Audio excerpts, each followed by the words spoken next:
You're listening to the Teach Better Talk podcast featuring expert educators eager to share progressive tactics to reach more students.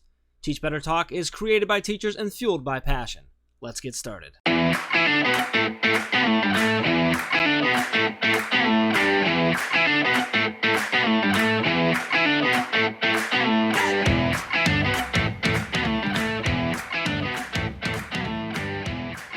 Hey everyone, welcome to episode 217 of Teach Better Talk. My name is Ray Hewart, and as always, I am with my pizza-making friend, Jeff Gargis. What? I was meant to ask you, Jeff. I'm so confused right now. Can you make pizza? I have a serious question. I know we're going to get into this episode, but can you make pizza? Like me? Can I? Yeah, like if I handed you a frozen pizza, could you make it? Yes. Okay. So here's my question to you. Can you go through the steps really quick on making a frozen pizza? Just like super fast. Like give me the basics. Open the thing, right? Open the box, yep. Mm-hmm. Usually it's sometimes in like some sort of like wrap, so you gotta take it out of that. Yep. Depending on how it's set up, I usually would put it on maybe like some parchment paper on a tray and then put it in the oven. Of course you have to preheat the oven first. Wait. You went past the part I was trying to get to. Oh, so I'm sorry. You take it out of the cellophane thingy. Yes. And then I get a tray, like a cookie sheet. I put it on a cookie sheet. So you're saying you knew that the cardboard couldn't go in the oven. Is that what you're saying? Yeah. Why? Okay. My sister and I were having this debate this weekend, and then we phoned in my mother because neither my sister or I knew that you shouldn't have the cardboard. I know that sounds stupid saying it out loud, but it's like if you take it off the cardboard, then it's like the pizza could fall apart. So I was like, no, you put the cardboard in the oven and you cook it for like 13 minutes. It's not going to be that bad. And then my mother was like mortified that my sister and I didn't know this. And my blame is my mother never made frozen pizza, so it's her fault that there are some that you can actually just put right on the rack based on. But they have like they're stronger. They have a stronger crust. I don't know that there's any that come with anything that you can put in oven. Although I wouldn't be surprised if they made something that you could. But it's already on there. You should just take the plastic off, tape the paper off, and you should be able to put whatever it's on in the oven. Hey, maybe I'll try that next time. No. I've heard you're not supposed to. I Googled it, and there's a lot of fire stories. Yeah, I wouldn't do it. I put mine on a tray. And we actually put ours on. Well, we actually put parchment paper down first because my wife doesn't want our cookie trays to be used, so like they get protected first. So my sister and then hold on, I'm not done. Oh, when I pull them out of the oven, I have to pull them off the tray to cut them because I don't want to get any marks on the tray or anything like that. So. Oh wow, I'm gonna call Amy after this podcast recording. It's a dictatorship here, I'm telling you. Which is I hilarious if you know my wife, by the way. I mean, yeah, she's obviously. Like the nicest, easiest. So did you? So you didn't actually cook a pizza this way. You didn't do that. Oh, I did cook a pizza, but I had these, really long conversations first, so I did it the right way. I simply took the pizza out and threw it in the oven with nothing, and it just worked. So, yeah. It didn't go through. It didn't go through. Is there a risk that it would have gone through? I didn't even think of that. Some of the cheaper ones just aren't as good. They'll like melt through if you don't do it right. If you don't have it preheated enough so it doesn't cook the crust the right way and stuff. So you and your sister were having this conversation about putting. Okay, and this is you. So bachelor's degree, master's degree. This is your sister, who I'm pretty sure is like a doctor at this point, right? Yeah, she is. Interesting. Mm-hmm. Good stuff. Sounds like it was well worth the trip around the world to get her doctorate. Yeah, thank you for going through this. I'm really glad that you knew, because now I'm going to text her and give her another layer to the story that Jeff. Can you make sure that your mom knows that I knew, because I need any points. Anytime I can get your mom to say good job, Jeff, or give me credit, that's always plus, because your mom's awesome. I will actually let her know. Hi, Julie. Yeah. Sorry. That'll be good. Is that all right? I don't know why we're still recording, but we are, so here we are. Well, in case our listeners didn't know how to make a frozen pizza. You know what? Listen. If you were today's years old when you found out that you shouldn't do that, tweet at us. Or hey, better yet, try it. Put the pizza in with the cardboard, and then tweet at us with a picture of the fire. No cardboard. Guys, that's the rule, the moral of the story. Take the cardboard To clarify, off. we do not condone or recommend putting any cardboard or other flammable instance in the oven. Curious. Just to clarify, I want to make sure, I want to see where we're at on all this. Putting things like spoons or forks, knives, other utensils in the microwave, yes or no? Like, which way do you go on that? Okay, I'm not even answering. That's a dumb question, Jeff Gargis. Let's move on here. Here's what I want to talk about. She doesn't want to answer. I don't want to answer because it matters. Oh my God, I can't even have this conversation with you. You stress me out, Jeff Gargis. Here's the deal, friends. I am learning to cook, and there might be some things that I'm still learning. But Jeff Gargis, what's the moral? He's a jerk, right? Let's just go with that. He's a jerk, he's a jerk, he's a jerk. Look, I'm not 100% sure where you're at on the answer, so I'm going to say, Ray, don't put utensils like that in the microwave. I know that. No, you get off. She's like, well, let's see what happens. Oh, Jeff. No, I know. And by the way, guys, I make a mean bag of popcorn. Like, oh man, am I a popcorn? Ooh. So good. Well, but do you take it out of the bag before you put it in the oven, or? Obviously, you gotta take the cellophane off, and then you put the you just dump the kernels on the bottom of the oven and turn it on. It's great. No, I'm great at popcorn. All right, let's move on. We actually had something we wanted to talk about before we get into this episode, but you've derailed us. Let me just tell you, Jeff, you derailed us. I did not bring up the pizza. So I have another funny comment about pizza, but I'll wait. So you know, later. You brought up pizza. I'm 3 days into now. I'm doing 75 days no pizza to try and cut pizza out of my life because I realized that when I eat pizza, it messes with my stomach, and also when I eat pizza, I can't control myself. I eat too much every single time because I love it, so I'm cutting it out. I'm not going to eat pizza anymore. I just want to clarify. I could do that so easily. I never eat pizza ever. Like, I think the pizza I had yesterday or this weekend was like the first pizza I've had in like a year. Like, I never eat pizza. My kids ask for pizza like every other day, and so every like 3 or 4 days we usually give in and get it because my wife and I both like it, and the kids eat it well. So I'm like, there's 4 of us, 2 that eat a half piece of pizza. I should get 2 larges, right? Like, that's a problem.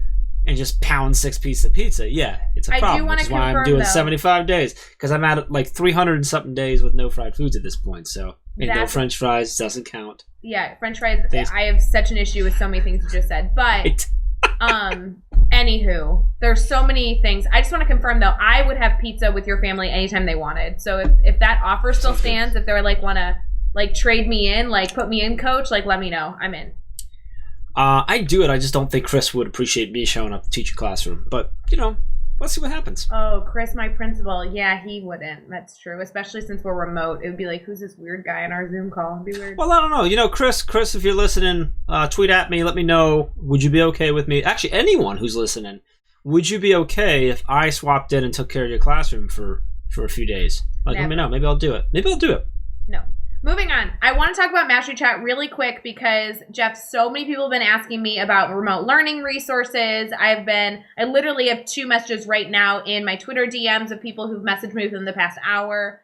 Like, essentially, I'm going to like totally generalize, but they're like, hey, Ray, what's your favorite remote learning tool? And I have had to like share a number of things. I've had some great conversations and wonderful, but I want to make sure all of our listeners know that Mastery Chat is a good place to like go and ask these questions to not only me, but like a way wider audience and collect those resources. So do you mind giving like a synopsis of like, when's Mastery Chat? What is it? All that stuff. Yeah. So you can find everything at teachbetter.com/masterychat.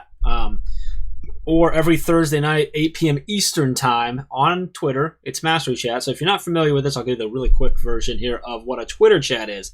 Essentially, Twitter chat is just an agreed upon time where a bunch of people are going to connect on Twitter, like around the hashtag, right? So we do it on Thursday nights, 8 p.m. It goes for an hour. You're going to go on there. You're going to search hashtag Mastery Chat. You want to click latest, and it's going to give you a feed of every time someone's using the hashtag Mastery Chat. We have moderators who are awesome to come up with questions. We do usually 6, sometimes 7 questions throughout that hour. They're going to post it out, doing Q1 for question 1, Q2, Q3, so on and so forth. And then if you want to participate, you're going to put A1 for answer to 1, A2, so on and so forth. Put whatever your thought is to the question that they pose, and then make sure you put hashtag Mastery Chat somewhere in there. I'm going to find it, right? So what that leads to is hundreds of educators from all over the world, by the way. We get like multiple continents represented every week. And they're coming together and they're answering questions. They're commenting. They're offering suggestions. They're getting. I love that you and I can both be in the chat and never like connect to see each other and have two very different experiences, because you get kind of on these little side conversations and these other connections. It's a great place to connect and meet new educators. It's a great place to just, if you don't want to participate, you just want to kind of lurk and watch to just see a bunch of answers. And my favorite part is that it stays on Twitter, so it's not done when we're done. You can go back anytime, follow the hashtag, and see all these different resources.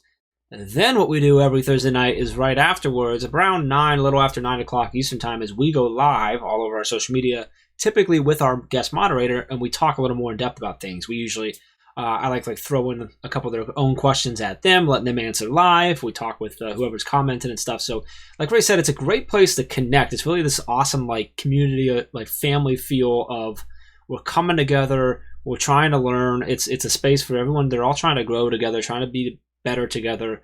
And I think I love that community because there's a lot of grace too. So there's like there's no question or answer that you should feel like nervous about or embarrassed about, anything like that. So it's a great place to just go like, hey, I need help with this. And you just get a pouring of ideas and stuff. So great place to go, especially for right now for the remote learning stuff. So it's awesome. Love it. So make sure if you're listening that you can join us any Thursday. It happens every single Thursday over at 8 o'clock Eastern on Twitter. 7 o'clock Central is, the time that I like to refer to, but it's fine. And then Jeff, also as you're thinking about participating in Mastery Chat and putting that into your calendar, you should also enjoy listening to this episode because that was an amazing segue. Great segue there. So this episode, Debra Barb joins us, and Debra is actually someone who I actually was introduced through my amazing wife, Amy. So that means Debra, because Debra went to Hiram College, which is where I met my wife. Anyway, Debra is a teacher. She's also a yoga instructor. She talks about how she volunteers, and she's just always looking. She's passionate about helping other people. That's just kind of how it wraps it up there. Super fun, passionate educator, actually here in Ohio, not too far from me. We had a great time just chatting to her about what she's trying to do and how she's getting through this year. I think this was a very real episode. When you listen to her, you'll be like, oh, I feel you, Deb. I'm with you. I'm right there with you. And you're going to want to reach out to her and talk with her, I think, because she's someone that can put her arm around you, whether in person or virtually, as it is now, and help you get through this year. So I really enjoyed chatting with her. Ray, anything to add? I felt like there was at least 3 times I was writing down quotes she said. So get a notebook ready. That's all I'm saying. And which I completely forgot. Like, by the way, her advice to teachers was like such a cool connection. You got to listen to that. It's a really neat connection piece there. That was a lot of fun. So there's a little listen, what's the word I'm looking for? A little let's learn about Jeff time in there too. A little fun, little trip down memory lane, if you will. Anyway, great episode. Let's get into it. 217 with Debra Barb. Hey everyone, I am so glad that you're enjoying the episode so far, and I just want to give a quick shout out to all the speakers a part of the Teach Better Speakers Network. Our Speakers Network is continuously growing to offer all of our network the most diverse lineup of educators humanly possible to serve your needs, whether it be in the classroom or just coaching your coaches. You can see the full list of the speakers, a part of the Teach Better Speakers Network, at teachbetter.com/speakers network. We so appreciate these amazing educators who continue to share their insights, and it's a great spot to head over to if you are looking to connect with other educators and or bring someone in with your staff to motivate and talk about best practices. Head over to teachbetter.com/speakers network for the full list. Let's get back to the episode. All right, we're here. We're chatting with Debra Barb, and Debra or Deb. We haven't decided whether we're going to call you Debra or Deb or some other made-up name yet, but we're having fun already. We're laughing already. And that's always a good sign. So super excited to kind of dive in and get to know you more, learn more about your journey and your story and what you're all about. But before we get too far into things, how are you feeling right now? I'm feeling a little stressed. I'm not going to lie. The pressures of teaching in 2020 are pretty intense, especially in my district. So I'm sure it's like that everywhere, but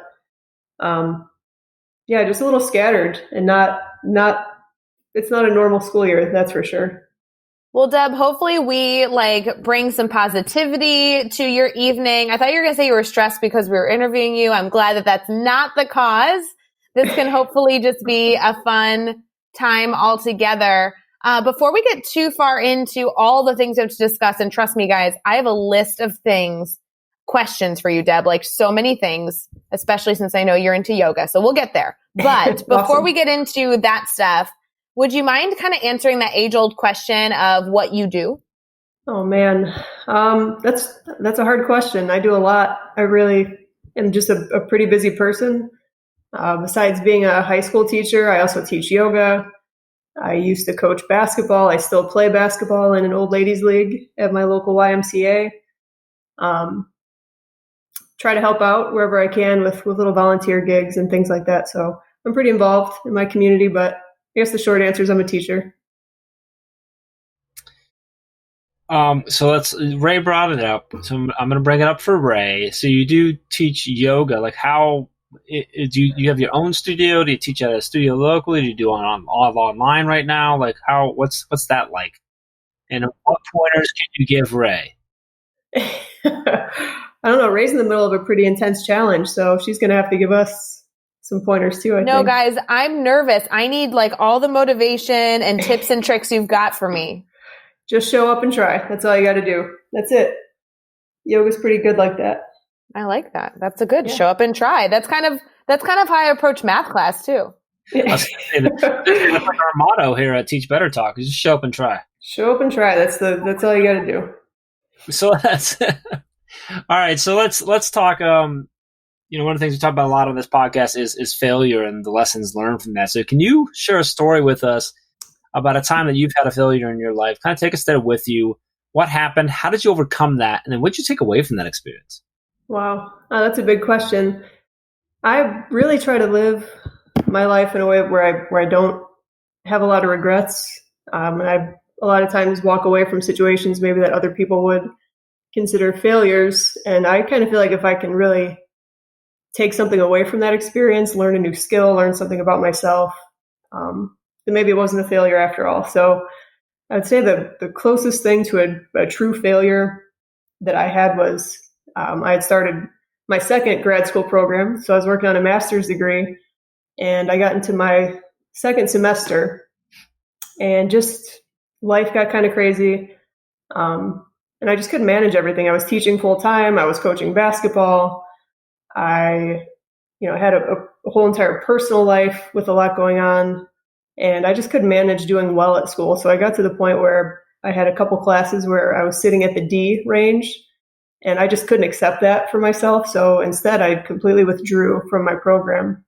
So it was a program that was mostly online, but in the summers we did have face-to-face courses and we did research. So I was invested. I had already done a summer trip and a summer program through this program, and I just walked away. So I really just quit. So I would say that's the biggest failure I've experienced. And it wasn't just because I didn't do so well, but I quit. And I didn't get the credits. I was in the middle of a pretty heavy semester and just walked away. So to me, that was probably, like I said, the worst failure. But I bounced back, and about 4 years later, I ended up finishing that program, and I got my master's degree in biology from Miami University. So it was a learning experience. I learned a lot about just persevering and really just thinking about ways to stay positive. So I beat myself up a ton whenever I quit, and it took a lot of personal work to kind of build myself back up and get myself to a place where I felt like I could go back to school. I could manage working as a teacher. I could manage doing that well, and I could manage getting a meaningful master's degree. Not that there are any useless master's degrees out there, but I went to a program that was pretty challenging, and like I said, it was a ton of work to get back to a point where I could bring myself to even reapply to get back in. And then they just keep chipping away at classes that I had already taken and walked away from. So it was a humbling experience, to say the least. Yeah, definitely. And that ability to look back at that and see, okay, I had to take care of myself. I had to be able to, forgive myself and stop beating myself up to go back and then to fight through that, and like I said, the humility that it takes and the humbleness that it takes is really powerful then going in. So that's awesome to hear. So let's flip it around now. Let's talk about a successful moment you had. And this could be something big or something small, but tell us what happened. Why was it a success for you? And then what did you take away from that experience? Man, my greatest success as a teacher so far, I really am just kind of recently experiencing. So I'll tell you about that. I teach a class called Avid. It stands for Advancement via Individual Determination. And I had a cohort of 18 students that I got to start working with when they were in 10th grade. And I got to continue working with that group of students every day during third period, all the way to the point where schools were shut down last year. So the point of the program is really to help students prepare for whatever it is they want to do after high school, to be successful, whether they go right into the workforce, they go to a trade school, they go to a four-year college, or the military. And a lot of these students are typically underserved, minority populations, first-generation college students. And so to take this group of students from 10th graders, when I first met them, a lot of them were really doubting themselves. They kind of battled imposter syndrome quite a bit. I would recommend they take an honors course or they take an AP course, and they just never really felt like they belonged. So to take a group of students like that and get all the way as close as we could have gotten in Ohio to graduation day, and just know that every one of them had been accepted to a college and every one of them had applied for multiple scholarships. That was really powerful, because I know that they may not have been able to say when they were graduating at the end of last school year, especially amidst all the COVID stuff. I don't know that too many of them, without being a part of the program and without being in that class, would have really gone through and followed through with plans for after high school. That's a huge success. I love that. It's a great story and extremely important work that you're doing with that group. When it comes to every educator's time in, like finding their niche, their passions in education, it really seems like there is always something that's fueling your fire, like keeping you excited, not only about education, but just the work that you're doing. What have you found to be that one thing for you, the thing that's really keeping you excited about the work you're doing? Man, I would probably say this Avid program, honestly.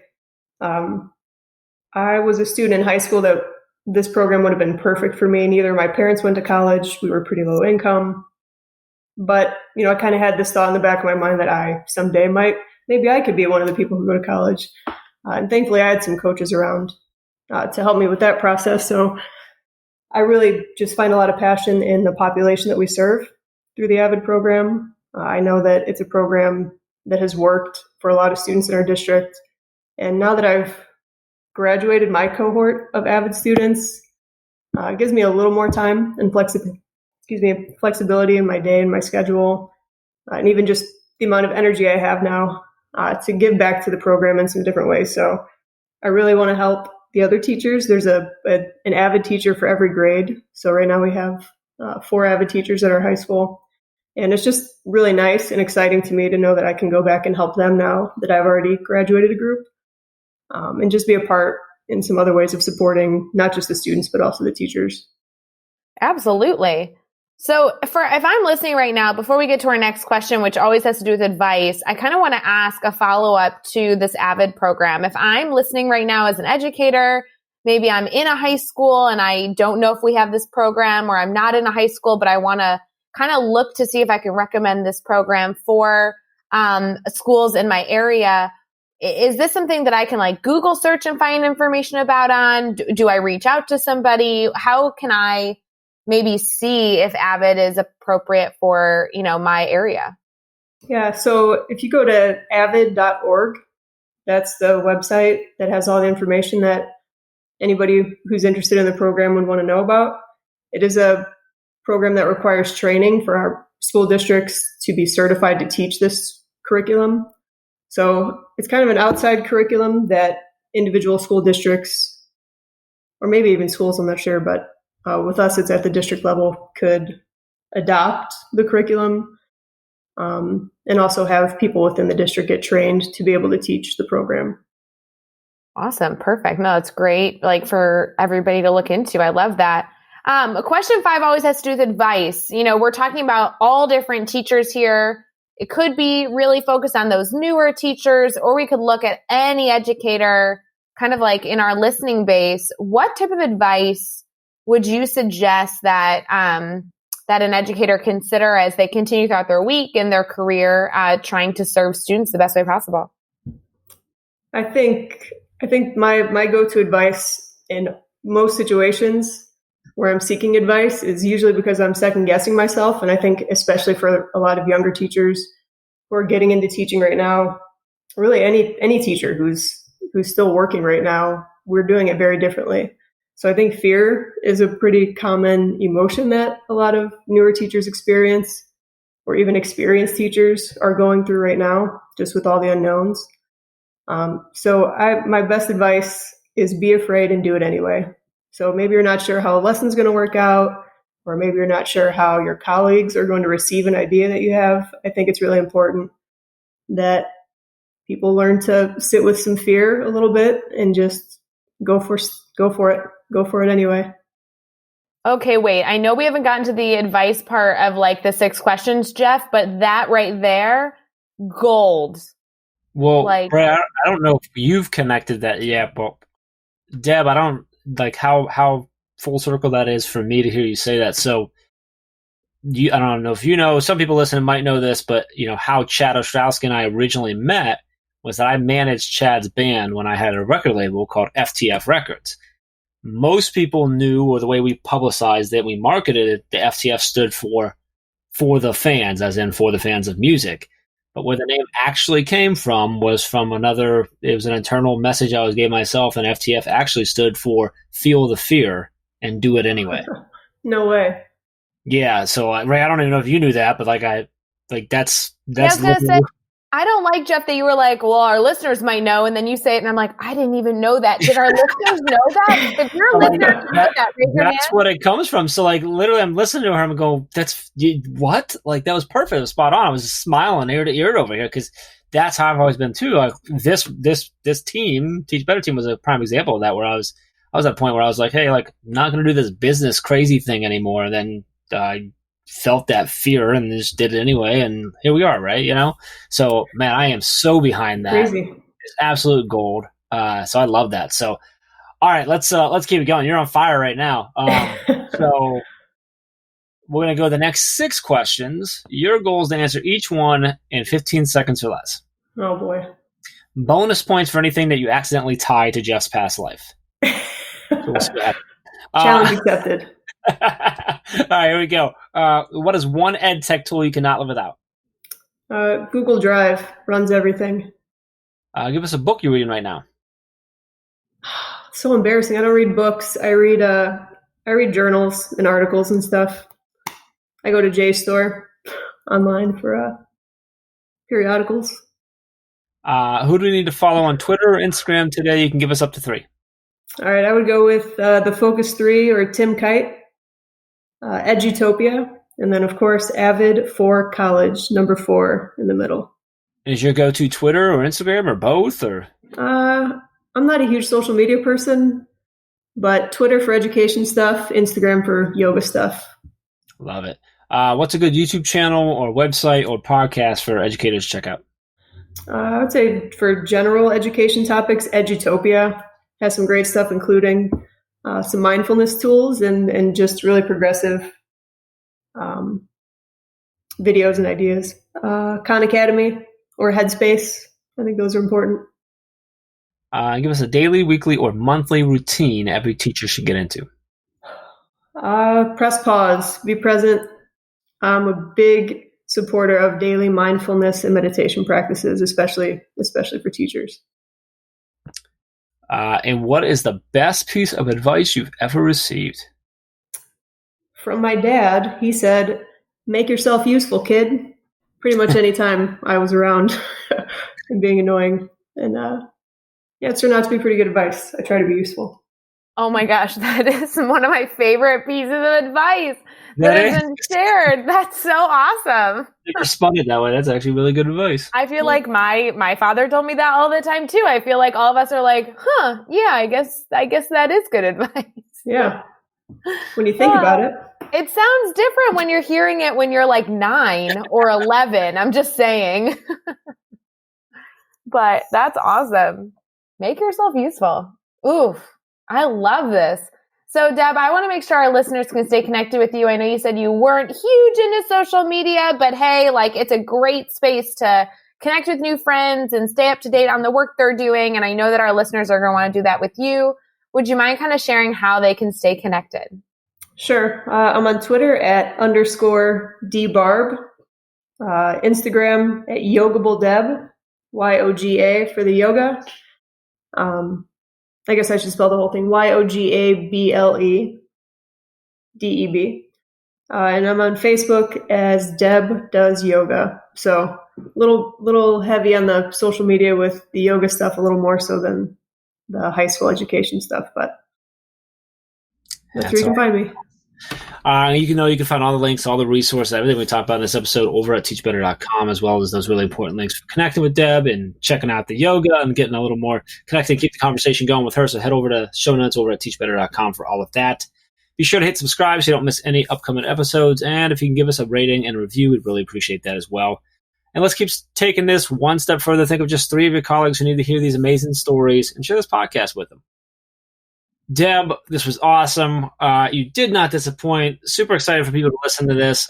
Excited to continue to be connected and learn and grow from you and with you. Just really appreciate you taking some time tonight and hanging out with us. Thank you.